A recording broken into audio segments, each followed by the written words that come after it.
Moon welfare association এবং ফুলের হাসি ফাউন্ডেশনের উদ্যোগে অসহায় ও সুবিধা বঞ্চিত শীতার্ত মানুষের মাঝে কম্বল বিতরণ কার্যক্রম মাসব্যাপী শুরু হয়েছে। বিস্তারিত চট্টগ্রাম থেকে রুমেন চৌধুরীর তথ্যচিত্রে।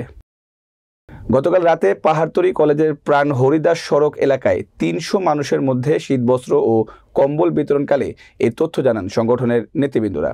এতিম শিশু, বৃদ্ধ ও অসহায় নারীদের খুঁজে নিয়ে তাদেরকেই সবার আগে শীতবস্ত্র দেয়া হচ্ছে জানিয়েছেন ফুলের হাসি ফাউন্ডেশনের সাধারণ সম্পাদক তসলিম হাসান হৃদয়। মাসব্যাপী এই শীতবস্ত্র বিতরণ কার্যক্রম চলবে। এতে লক্ষ্য নির্ধারণ করা হয়েছে ৫০ লাখ শীতার্ত মানুষ। প্রত্যন্ত অঞ্চলে সরাসরি সংগঠনের স্বেচ্ছাসেবকরা গিয়ে এই কম্বল তালিকা করে বিতরণ করবেন।